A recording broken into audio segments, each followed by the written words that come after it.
Buenos días, estamos en el área del ingreso del Parque Jaguar.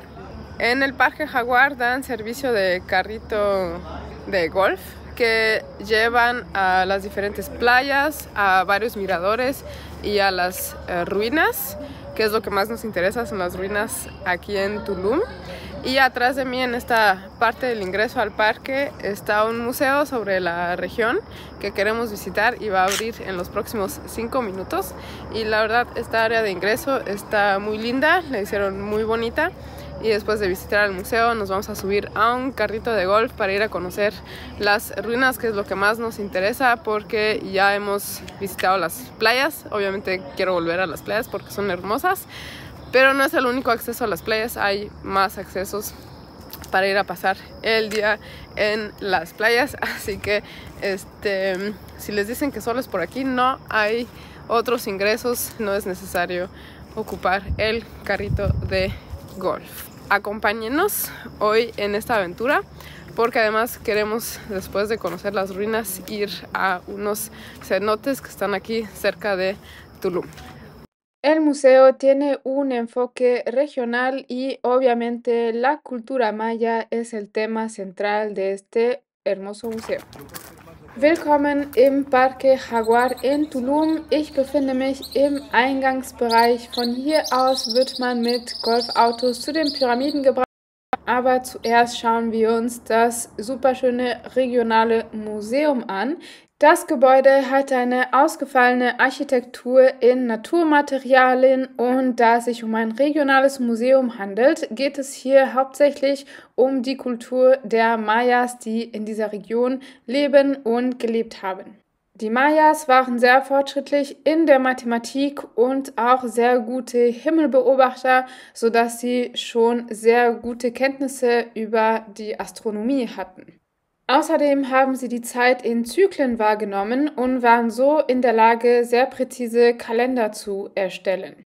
Während des Kastenkrieges nutzten die Mayas Tempel, um sich zu organisieren, und das Kreuz sowie die Jungfrau Maria waren ein Symbol für den Zusammenhalt. Hier sehen wir ein Huipil auf dem Kreuz sowie in der Vitrine. Das ist ein Beispiel von traditioneller Kleidung der Mayas, die im Kreuzstich bestickt ist und oft Blumen, Tiere oder Situationen aus dem Alltag darstellt. Schließlich sehen wir ein Beispiel von einem Grab mit seinen Opfergaben. Der Verstorbene war auf einer Jaguarhaut und dekoriert mit Jadesteinen, Perlen und Schnecken sowie weitere Opfergaben. Das Museum ist eine schöne Einführung, bestehend aus 2 Sälen. Ringsherum gibt es auch Balkone, auf denen man spazieren und den Blick auf den Naturpark genießen kann. Aquí me encuentro en la parte superior del museo. Hay unos tipo puentes que rodean los edificios para pasear aquí. Y atrás de mí se alcanza a ver el ingreso al Parque del Jaguar. Y el museo está bonito, son 2 salas grandes, se pueden apreciar algunos objetos de la cultura maya. Me imagino que todos son reproducciones y no son originales, pero sí está interesante para aprender unas pequeñas bases sobre la cultura maya. Y atrás de mí el ingreso al Parque del Jaguar. Als nächstes steigen wir auf ein Golfauto, das uns zu den Ruinen bringen wird. Diese Autos fahren auch zu den Stränden und auch zu Aussichtstürmen, um den Park und das Meer zu genießen. ¿Cómo te parece el museo? Pues padre, la arquitectura está increíble, materiales muy naturales, como paja y acero, y la verdad es que la vista arriba está padrísima. Lo que tiene creo que está básico ahorita todavía, no te pueden meter muchas cosas padres todavía, pero creo que el inicio, la verdad, lo que ves está súper bien el proyecto, me encantó. La verdad es que sí está recomendado, así que es bueno llegar justamente por el Parque Jaguar para hacer una vuelta aquí. La entrada también es el Tren Maya. Nun werden wir super schnell zu den Pyramiden gebracht. Dort hat man auch Zugang zu den Stränden und auf dem Weg haben wir einen schönen Blick auf den Dschungel. Hier gibt es wirklich sehr viele Tiere, wie zum Beispiel Hirschen, die eine besondere Bedeutung für die Mayas hatten. Und in meinem anderen Video habe ich tatsächlich einen Hirsch gesehen. Schau also mein Video über die Strände in Tulum. Vor uns La Casa del Cenote, das Haus des Cenote. Dieses Wohnhaus wurde tatsächlich auf dem Kalkstein über einer Cenote gebaut. Die Mayas haben ihre Städte oft in der Nähe von Süßwasserquellen gebaut, das heißt in der Nähe von Cenotes, und hier drunter befindet sich also Süßwasser. In der Casa del Cenote wurde auch ein Grab gefunden. Wir sind die Treppe hochgelaufen, um einen Blick auf das Meer zu erhaschen, aber auch um La Casa del Cenote auf Augenhöhe zu sehen und den gesamten archäologischen Park hier betrachten zu können. Es geht noch ziemlich weit nach hinten und es gibt einiges zu entdecken in Tulum. Tulum bedeutet übrigens Mauer, weil diese Stadt eben eine Mauer ringsherum hatte. Das Gebäude ist zentral für diese Maya-Stadt. Ich bin vor dem Castillo, das war einst eines der wichtigsten Gebäude hier in dieser Maya-Stadt in Tulum, und früher war es auch ganz bunt zur Zeit der Maya.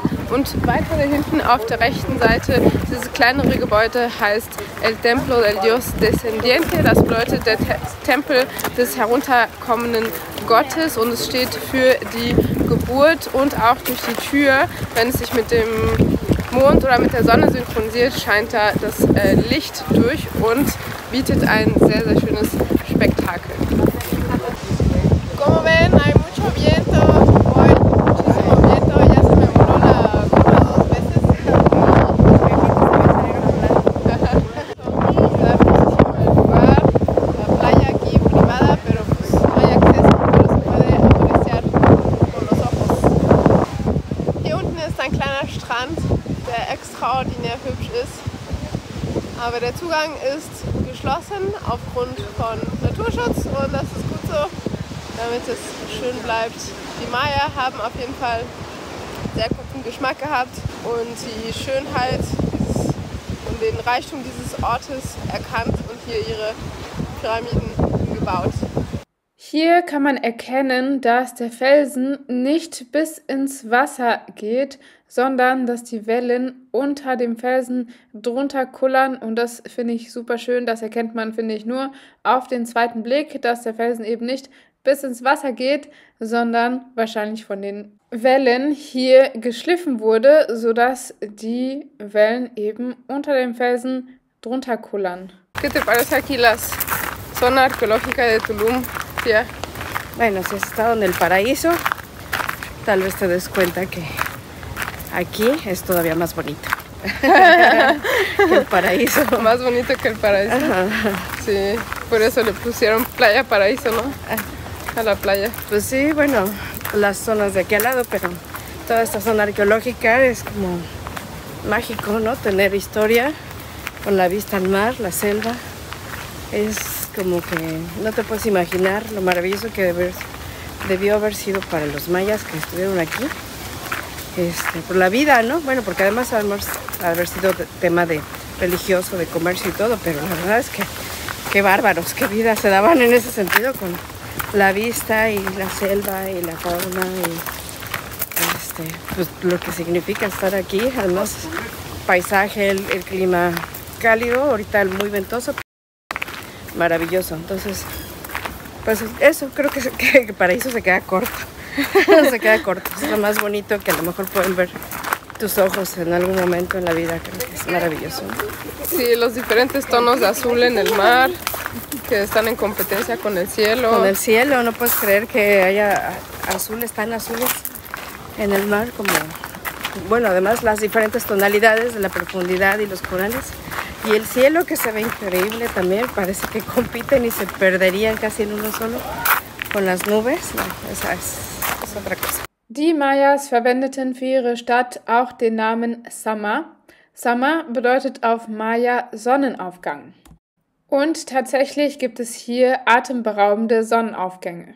Um diese Maya-Stadt zu betreten, mussten wir durch eine Mauer durch. Das bedeutet, dass diese Maya-Stadt hier eine Festung war oder so wie eine Festung, denn ringsherum ist eine Mauer zum Schutz gewesen oder ist zum Teil immer noch da. Letzter Blick auf den Castillo, das Schloss, und nun zeige ich euch, wie ihr am besten zu den Stränden kommt. Es ist schon voll, denn es ist Hochsaison. 4. Januar ist halt einfach Hochsaison, aber trotzdem ist es nicht überlaufen und wir konnten es wirklich angenehm besichtigen. Es ist kein Gedränge, man kann angenehm laufen und sich alles angucken und die Tafeln lesen und über die Kultur der Maya etwas lernen. So, der Fahrer gibt Gas. Wir haben jetzt den archäologischen Bereich verlassen und fahren hier auf dieser Straße, die die Küste entlang geht. Hier fahren eben nur Fahrradfahrer, diese Golfautos, und man kann hier natürlich entlang laufen und von der archäologischen Zone bis zu den ganzen Stränden sich angucken und auch alle Aussichtstürme.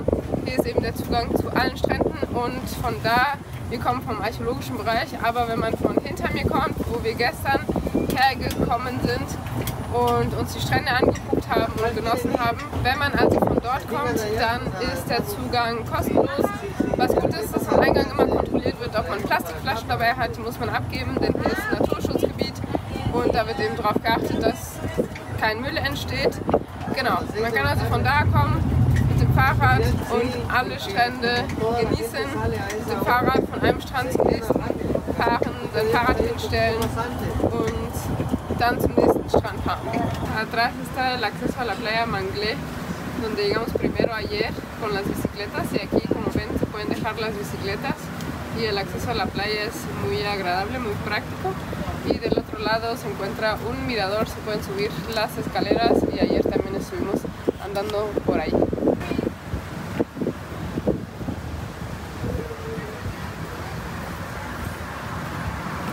Gegenüber vom Zugang zu Playa Manglé befindet sich dieser Aussichtsturm, von wo aus man den grünen Dschungel sowie auch das blaue Meer beobachten kann.